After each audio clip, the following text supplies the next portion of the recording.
Hey, how's it going everyone? So today we're going to be talking about Wyvern 13 and not specifically a guide on every single character you can use. I will go over some characters you can use in Wyvern, but I want to talk about today how you actually beat Wyvern. How do we do Wyvern 13? What does the Wyvern do? How can you easily understand how to beat him and then make teams without even needing to watch guides? Just genuinely, this is going to be just a good explanation of how to beat them.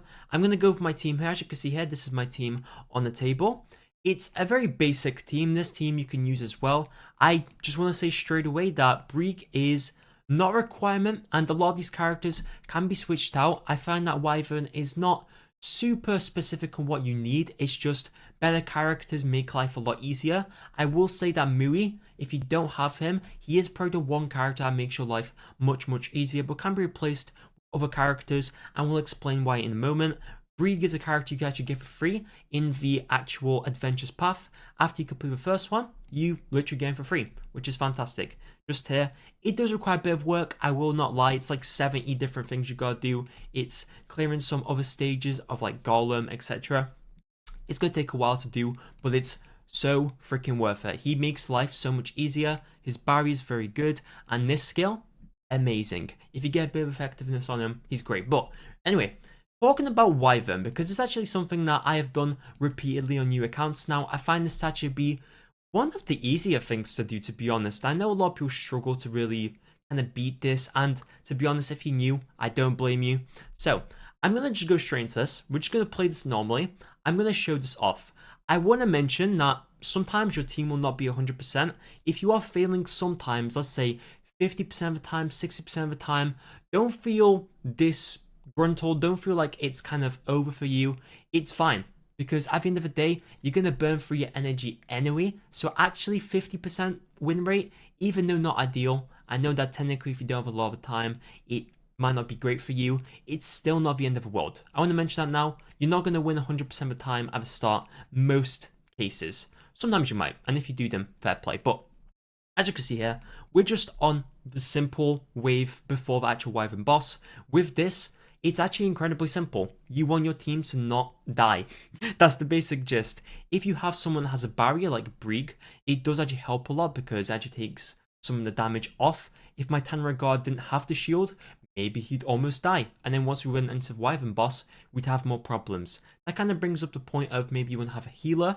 That could also be very helpful. Like for example, Angelica gives a barrier on her third skill. She also heals on her second skill. Just quite a lot of healing. And healing of course does make your life a lot easier. Regardless, we're just going to go ahead and just clean this up here. I want to auto this as much as I can. Of course, we are in a little bit more of a shaky position with Tanner Guard being a little bit lower, but I'm actually going to explain how you can not really worry about that when it comes to the boss. As you can see here, we're going to go straight into the boss here, and this is where everything comes together. So, why have I got a full water team, you might ask? Full ice team. I don't know why they don't just call it water, to be honest. Why do I have a full ice team? So just straight away, if you take a look at this, one of these things will actually say something that's actually very important. So, increases damage suffered from ice elemental heroes by 30%. Okay, so ice characters will deal more damage to Wyvern. That straight away means damage dealers, your team wants to be ice because you're going to get a lot more benefit out of that. While increasing damage dealt to non-ice elemental heroes by 30%. If you have any unit that's not ice, they will actually take more damage, which is obviously not ideal. That especially means if your tank is, for example, anyone that is not ice, he's going to take a lot more damage and potentially going to die, and then that actually spirals into your whole team just getting destroyed. That is the basic gist of it. But when a non-ice elemental hero's turn ends, increases the caster's combat readiness by 20%. This also means that a Wyvern boss will also take more turns. So the important thing here is don't use anything that is not ice. It seems kind of basic to understand, but I know a lot of people tend to throw maybe like a Tamarin in there, or throw maybe like an Adventure Ross in there. Don't do that, that's a bad idea. You might see some people actually not doing that, but personally, I just don't recommend it at the start. Okay, so now that we know what we kind of have to work with, we need a full ice team, ideally, at the start of the game. So what we want to do is go ahead and go into ice, and then we go night. And we probably want to pick a tank that's going to be able to help us survive and be able to take a lot of the damage. You can also do a Soul Weaver. that is also possible. Some popular options in terms of Soul Weavers is really anything that can heal. For example, of course, we have like Angelica. Angelica is a very solid unit. She has a barrier and also grants immunity. The barrier is very good because it basically means she will take less damage. The team will take less damage, especially if you're taking maybe a bit too much damage at the first wave. That is also very good. And also her second skill heals as well, which is obviously pretty helpful. She also has an exclusive equipment, which actually, on the first one, actually increases the combat readiness of the highest attack unit, which is actually very, very good because if you have like a Sigrid with a lot of damage, she will actually basically gain a little bit of speed or gain a bit of combat readiness, but it kind of makes up for a bit lower speed. If you are kind of dying, you can also use the second one, which will actually heal up more, but personally, I like the first one. Also gives speed. It's very nice in that sense. We also have Angelic Montmorency. I recommend using the special change. Don't use a normal one. The special change is not too difficult to get. You can even use Sky Stones to try and get her, but I don't recommend doing that. Just go ahead and get her. She is fantastic. With her, basically, she can also heal with her special change. She can also heal on her second skill. Just a lot of healing. You want to make sure she has very tanky stats so she does not die. This is a unit that is very, very good for the Wyvern front area, basically. You want them to be at the front. That is the important thing. They need to be at the front. These type of characters, like the Soul Weavers, that are going to be with the high HP. That's very important. I'll explain that a little bit more in a moment. You can also use other units here. Potentially, like, maybe you can use DM, but she doesn't really heal. You'd have to have an artifact that heals. I'm just not going to include these type of characters because they're 5-star, and also you literally have alternatives right here. You have a 4-star, you have a 3-star. If you don't have one of these characters, you will get them eventually. But there's also other options. If you want to be a bit more better in terms of actually reliability, it's a tough word to say, I'm going to be honest. In terms of reliability, this is going to be a bit better for you because some of these characters, like for example Brig, who I've talked about, actually does give debuffs. And we're going to talk about the importance of debuffs in a moment, but Brig, fantastic character, in my opinion, the best tank. The debuffs are fantastic, the barrier is fantastic. You can also go into her third skill with this eventually, which is from time to time very, very good. Honestly, fantastic unit, also a 5-star, which means generally his stats are better than like 3-stars and 4-stars. Also, one unit you can actually use that isn't actually ice, which you might think is a bad thing. Technically, this one character is okay because he actually does benefit the team, is General Purgus. This is a character that would be in your tank slot, or basically where your Soul Weaver would be. This is a character that a lot of people did use back in the day. I'm not too sure if people really use him that much now, especially now with Brig. This guy is a very specific character, but if you have lower speed on your team, he is pretty good. He can stun on this. You can also increase attack of all allies, so this is pretty good, especially on the first with the stun, and also the increased attack is obviously going to mean you deal more damage. Also, after being attacked, increases combat readiness of all allies by 10%, so every time he gets hit, you'll obviously increase combat readiness of your whole team, which basically means that your team, if it's very slow, it can kind of make up for it with this. I personally don't use this guy, but if you do have him and you really, really want to use him, you can use him. People did use him back in the day, but he's just a little bit more difficult to use as well because he is a warrior, he isn't a knight, so he doesn't have other artifacts that knights have, but it's still a choice if you do want to use him as a tank. Next up, we also have like Crozet. Crozet, from what I understand, and I've heard this from several people before, Crozet is probably statistically one of the best units to go for. I'm not sure if that counts with Brig in the game now, but he is still pretty good, to be honest. He is a character you can definitely use in this. He will be able to take up a lot of your damage and is a unit I've not used personally, but I have heard he is pretty good. I opt to not use him, and I've heard people opt to not use him as well. I'd probably prefer using Angelica, not in terms of reliability, but just because I don't want my characters to die. It's probably going to be a little bit more difficult to try and actually keep him alive and try and keep your team up with damage enough to make him survive. So I would recommend using like Angelica, stuff like that personally, but that's my opinion. You can probably use Rose as well. You can really use mainly any of these characters in a sense, but you want to try and avoid using random characters. Try and use the characters that work. Some people use Tywin. You can technically use Tywin if you want. You can use Crow if you want as well. They're just better characters in terms of reliability. I'm going to go over why. Now, let's go back to the Wyvern boss here. Okay, we are actually finally back in the actual boss here. So, as you can see, my Breek is taking the core damage. Like I mentioned before, you want your tank or Soul Weaver to be at the front because he will actually take all the damage up. Now, in most cases, you'll notice though, that the Wyvern boss will just attack anyone. And this is actually where the core mechanic of Wyvern comes into this. So, in one of these, you'll actually see, if we just keep looking here, right, so increases attack after attacking, okay, the effect can be stacked, fair enough. When the caster is inflicted with less than 2 debuffs while below max health, attacks a random enemy with fire breath. This is actually really important to notice, so if the Wyvern boss has less than 2 debuffs on him, he will attack anyone here. If he has 2 debuffs or more, he will attack the front tank or the front Soul Weaver. Like we just mentioned, if you have a Breek, if you have an Angelic Montmorency up here, he will attack them specifically, your tank unit, which is specifically what we want, if he has 2 or more debuffs. That's the core mechanic of this. In some sense, with just that, you can kind of figure out a team, but if we go ahead and just auto this a little bit, we want to get 2 debuffs on. It'd be embarrassing if we didn't get 2 debuffs.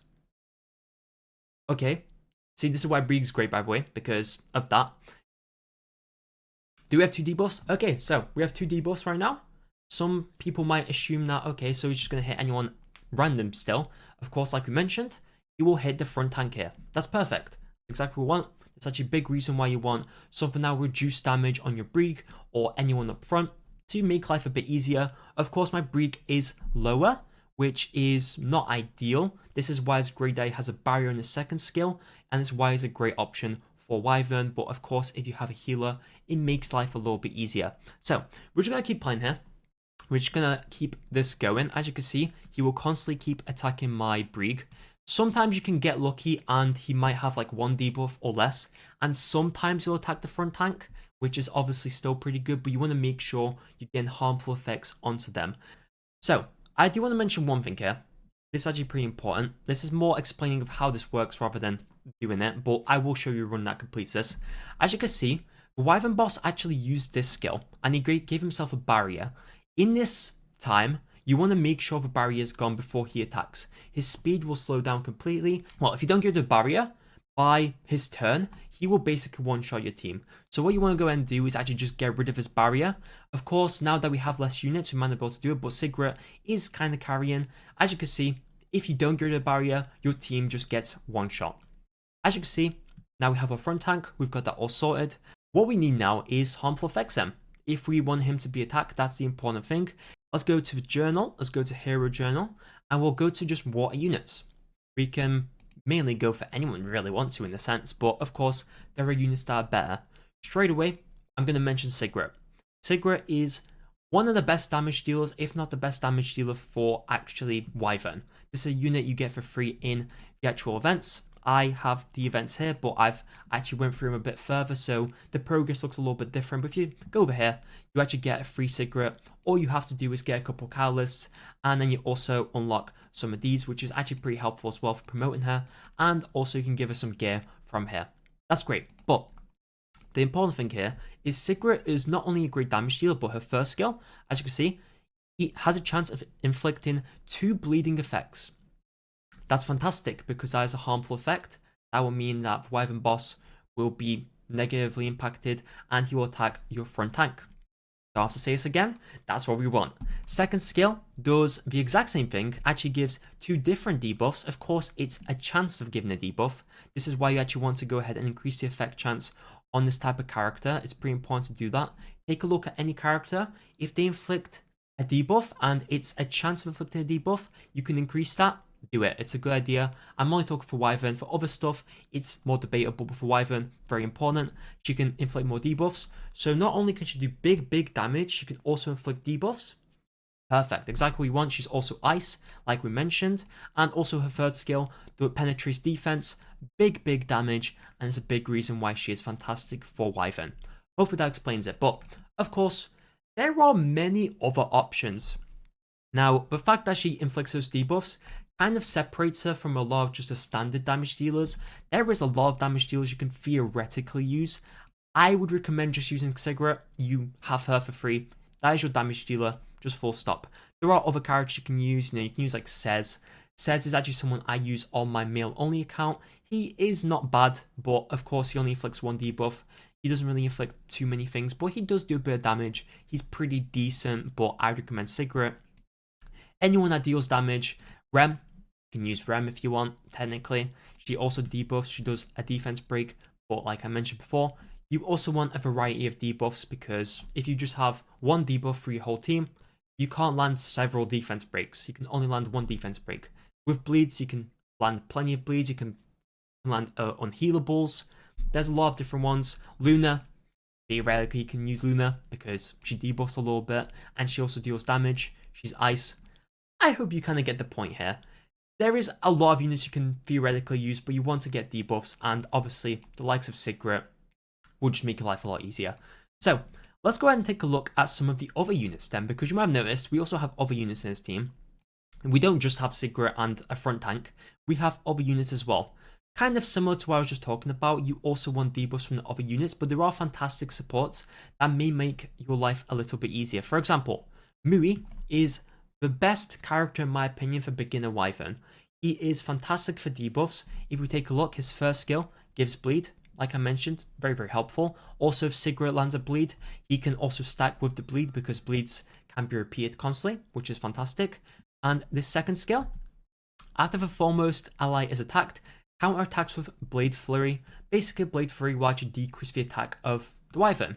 Another debuff, which is fantastic. Also, decreasing attack means that you'll be able to take a lot more hits to your front tank or your front healer, which is obviously helpful for survivability and makes your life a lot easier.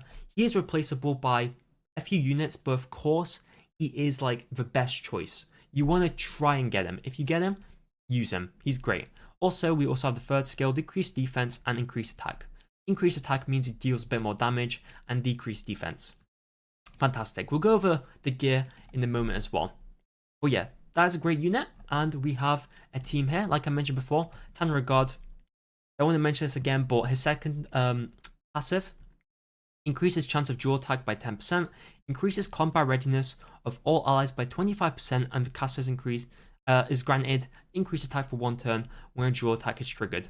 This doesn't trigger all the time, of course, but this is actually very good because this basically means you don't need as much speed on some of your other allies if you get lucky. This is like a great way of making your runs even better, but this is not a unit you have to use. A lot of people tend to use Furious, which we'll go over now. Some of the options for the 2 slots for Tanner God and Mui, there is a lot of units you can kind of switch out for.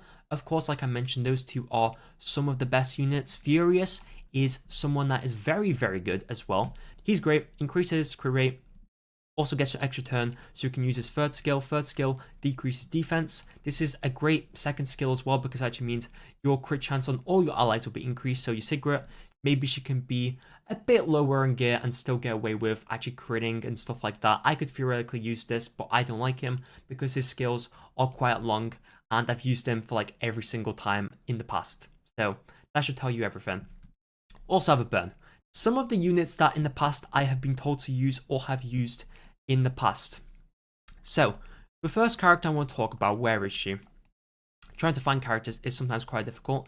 One character you can use, for example, is Clarissa. She does a lot of bleeds. She has a decreased defense on the first skill. We have 1 debuff there already. She can also deal a bit of damage, which is obviously very helpful. Clearing the first wave actually becomes a bit easier with her, which is something to take into account. And we also have decreased defense and got some bleeds. Okay, she can do a bit of debuffs. You can go ahead and use her if you really feel like it. She could replace Mui, she could replace Tanner Royal Guard. It's not ideal, like I mentioned. You might not have as high of a win rate without Mui, but this is still a unit you can use. Alright, now in terms of other options as well, we also have Alexa. Now Alexa is a unit that a lot of people have been using in the past. Technically a replacement for Sigrid as well, but you can also use her instead of Mui if you don't have any of the other options I mentioned. This character can actually inflict debuffs on her second skill. Also, if the boss, for example, has a lot of debuffs, she will actually deal more damage on the third skill. It makes her a pretty reliable character in terms of actually dealing damage. A pretty good option. She does have a specialty change as well. If we go and take a look at that, I've got to be honest, I have not used her specialty change before. just straight up, but it is an option. I personally would not recommend getting it. I prefer just using Sigret. I would not recommend this specifically. As you can see, she can actually increase her attack and deal a bit more damage. That's pretty useful, but don't feel inclined to like specifically get this. There may be other reasons why this is worth it, but personally, it's a bit too much investment just to try and get a character to work. Dizzy, technically the third skill, you can also use her, lands a lot of debuffs, is a collab unit so you can't actually get her, so do take that into account, but a unit that if you maybe have her from a very long time ago and she's built and your other units aren't built, you can use her at the beginning if you feel like it. But if you have no other option, you must use someone. Misty Chain technically works, she inflicts debuffs. Also, her first skill can actually heal all allies, which is relatively helpful as well. Let me actually make sure she's awakened here. And her third skill, she can deal a bit of damage and also absorb heals for the allies. Also, she can grant revive to an ally with the lowest health. So technically, if you have a tank, she can also grant him revive, which I mean is helpful. Theoretically is helpful for 2 turns, not too bad. She's not like a perfect option, but you can theoretically use her, like I mentioned. There is probably other characters here as well that also work. Anyone that debuffs, but I really want to just say this now. I really recommend using those characters I just mentioned. Really, there is also like Corinne. Corinne can actually do a defense break in the second skill. It's not really enough for me to say you should try and use her, but she can be a replacement for Sigret in some sense. You can also use her as a damage dealer. You can also theoretically use Chloe as well. She also has like this magic nail, which basically is a debuff that will actually increase the damage that the enemy suffers. It's pretty helpful in a way, but to be honest, I don't recommend it specifically. More of like a one-shot type of thing. This is really for anyone that might just be like looking to experiment with stuff. I feel like there are just very specific units you should just be using. Like, just use Sigret, man. Just use Sigret. Don't try and like avoid using Sigret. You have her for free. She's great. Use Brig. You have them for free. If you really can't use Brig because you can't do the adventurous path yet, you can be patient. You don't have to complete Wyvern in 2 days. Like, you can be patient. There are plenty of options, but I recommend using very specific units. You throw in Furious over here. You throw in yourself, where is she? Sigret. You already have 2 of the units, and you also throw in Brig after maybe a week or 2, and you already have 3 units. And then by then you should have a Mui, and you can use a Mui. And if you don't get a Mui, the 4th option is something that maybe just throw a cluster in. And you're basically done. That's as simple as it is, and I hope that's helpful. But now let's actually get to the gear. Now, the gear is a very complicated thing to talk about because, of course, I can give you very specific stats. There are a lot of great videos to go over like the minimum that you need. For me personally, I like to experiment. So as you can see here, we have very basic free-to-play gear that we get as part of the event. The Wyvern event, not actually, well, it goes for really any of these events. The event where you actually can get Sigret, you can also get an attack set. I believe this is the attack set that I used on Sigret. There you go. Very easy to get. You get it very quickly into the game. Just throw it on her. And the main thing that you really gotta focus on is just damage. Higher attack, higher crit damage, try and reach 100% crit rate. If you're not sure if you're doing enough damage, it's actually a very good way of testing. When I showed you before the actual barrier on the Wyvern, as long as you get rid of the barrier, technically speaking, you have basically got enough damage. That is basically enough damage from your team, and that is basically all you need. You basically mess around with that. Obviously, the best advice is upgrade the gear. Some people may make an argument that you should try and put better gear on your Sigret, like we do get a lot of epic dash gear at the start of the game. They can just throw in her, but personally, I like to go more minimal so I can build my other units down the line a bit better instead of focusing it all on my PvE units. That's the basic gist. So that goes for Sigret. Get rid of the barrier. If you get rid of the barrier from the Wyvern boss, you've done enough. You could just test. Honestly, testing is sometimes the best thing to do. Also, Tanner Regard and Mui are in a very similar boat. Basically, since these two are my debuffers, the thing that you kind of want to go for. Now, my Tanner Regard, to be honest, is not on the best things. He has a bit of damage on him, which if you can get more damage on these 2 characters, it is going to be helpful because more damage would mean stuff will be cleared easier, you get through the barrier quicker, but the main role of these 2 characters is to have 65% effectiveness. As you can see at the bottom left, 65 effectiveness is the minimum to land debuffs. If you didn't know, basically, if you have 0 effectiveness, the chance of you landing a debuff will be lower. It's basically the chance of landing a debuff. You can also be 15%ed, so you are not guaranteed to land a debuff on the enemy, but higher chance, the better. 65% for Wyvern is the requirement, so to speak. As you can see here, I have him on an effectiveness ring, and this is something you actually get through the adventures path as well. This is actually not a good ring, to be honest, but it gets the job done, and I have him on this for a very, very long time on my main account, and it works. And also a great thing to do also is to have him on a speed boot. This goes exactly the same for Tanner Regard or any debuffer. Have him on a speed boot because it actually means to take more turns. With more turns, it means more debuffs. I think it's pretty simple to understand, and like I mentioned, if you can get a bit of crit damage, bit of crit rate, bit of attack alongside the speed, that's all you really need. This is my builds, and it works, and it's terrible. So if I can make it work, you can make it work. And then tank-wise, you get a lot of free gear. You actually get free gear through the exact same place as Sigrid's gear, funnily enough. Like I mentioned before, you get attack set, you get a HP set, works perfectly fine. You might want to 6-star your Brig or 6-star your healer, but this generally works. Ideal world, if you have healer, you want to go ahead and get speed boots on them. To be fair, you can even put speed boots on your tank if they land debuffs. If they don't land debuffs, then you just stack them with as much HP and defense as possible. You of course want an artifact that will actually decrease damage taken. For example, Proof of Valor here will decrease damage taken. For Brig, of course, this does go down from time to time after he gets hit a couple times, but it does still reduce damage, which is very, very helpful. If you are also curious to know what other people are using, you can click View Statistics. One of the best resources for any new player. Some people use Cower on him. I'm not going to go into that into this video. Speed set is generally the best for all of these units. Artifacts, as you can see, a lot of people use Broken Will of the Priest. This is something that I wouldn't recommend using at the start. It's more of like a later game type of thing, especially for Wyvern in my opinion. But Aureus, as you can see, Aureus is an option. Aureus will reduce the damage taken for your allies, and it'll make him basically take some of that damage. And I believe it also reduces the damage taken as well. Increases defense of all allies by 10%. Pretty helpful. Adamant Shield as well will actually reduce the crit damage received by all allies by 8%. Anything that reduces the damage taken for him is of course ideal.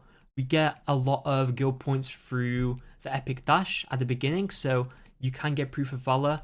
I use Proof of Valor because down the line, you're probably going to use this in PvP. This is a very good PvP artifact, so you're technically killing two birds with one stone because you're leveling up a PvP artifact. I think you get the gist. Less damage taken, the better, right? Less damage taken, the better.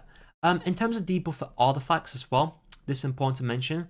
If you do have Mui, Dust Devil is the best choice for him. If we go to View Statistics, if I'm correct, people literally use this on him as well. People seem to use Daydream Joker on him. I like to do this for debuffs. If you want him to just do giga damage, of course, put him in Daydream Joker. That is something I have done in the past once. I've kind of got a better team altogether. To be fair, you could even use Daydream Joker on him, but this basically means he will use one of his skills and potentially bleed the enemy. It makes him more consistent. And also Tanner Regard. Tanner Regard's a bit more difficult one because this really goes for anything that maybe has effectiveness that can increase his chance of landing stuff. As you can see, mine's on 21%. You want it to be on 65%. We have an effectiveness artifact, which does kind of help a little bit. He has a little bit more effectiveness. It's still not perfect, but also anything that can maybe, for example, like Warhorn, increase attack of all allies at the end of every 3 enemy turns, increases combat radius of the caster by 10%. This is pretty solid as well. This is something you can drop on. It will actually help your team quite a bit. There is also anything that maybe increases damage. You can also put him on Daydream Joker if you want to. Actually, a big reason why having like several Daydream Jokers is actually very helpful. If we scroll up, you actually see I have 3 of these. They're great. You want to power these up. These are very, very good. But yeah, that pretty much covers the builds, I think. I think in general, you can be kind of lenient on what you really give him. We get so much free gear. The main thing to take into account is trying to get effectiveness and speed on these characters that like the likes of Mui and the likes of Tanner Regard. Your tank or Soul Weaver has to be very tanky. If they land debuffs or they need to take turns, give them burst speed and just make them tanky.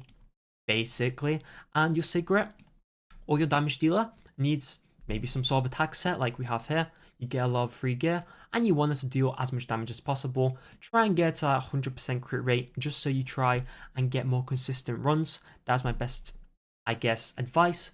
And also, if you destroy the barrier and your team is basically winning, then you've done it. The barrier is the part that is a pretty big check on trying to kill the Wyvern boss. Right, so time to round off this video by doing one run of Wyvern and just showing you how it works, because obviously I've not shown you me actually completing this, which of course I can do it. I definitely promise. I'm not a fraud, but honestly, I think my only final advice I want to give is if you have a choice of doing like Wyvern 12, Wyvern 11, and you're wondering if you should do that, I recommend only doing Wyvern 13. In the Epic Dash, you will see we have like a Goblin event, which basically gives free gear. Do that, that's a great way of getting gear. Don't feel forced to try and beat Wyvern as soon as possible, and then just like farming Wyvern 11 or 12. You want to farm 13. 13 is the one that's worth it. I personally just would not recommend wasting energy on farming other stuff other than Wyvern 13. If you can't do Wyvern 13, go do story. Go do a side story. Go do unrecorded history. There's a lot of content in the game. I think story is a great way to focus on because you get some rewards, you get some leaves, and also progress through story unlocks more characters, gets specialty changes. Also, we just lost that. It's not 100%. It's not 100%. This is the problem. If you didn't know about this, I mentioned this before, PvE, 50% chance to miss is universal. So you may just never land stuff. It really sucks, but it is reality. Let's do this again. Okay, so we're on to the boss here. What we're looking for is 2 debuffs on the boss, and we're also making sure that my Brig does not die. My Brig, unfortunately, is not very tanky. Only until literally today you realize that he's level 50. A lot of the time this team actually does work. I said it's like 40 to 50%. I think it's more like 70 to 60%. I think, to be honest, like with Mui, it becomes a lot easier. As you can see, it decreases the attack, so my Brig takes less damage anyway, so it kind of supplements him being level 50 only. But as you can see, we have debuffs on. We have 2 debuffs. That should be... Yep, there we go. I was hoping we get 2 more debuffs for the next turn, than we do. And we have 3 debuffs on him right now. And then we go down to 2. We have 3 again. It's pretty consistent in terms of debuffs. We're looking pretty good so far. Let's see how much damage we do here with Cigarette. Of course, she deals more damage based on debuffs on the 3rd skill, which is fantastic. Can we actually do this before we get his ultimate off, I wonder? Obviously, if we can do that, that'd be fantastic. My Brig is very low now, but it shouldn't matter too much because we should do a lot of damage. And did we do it?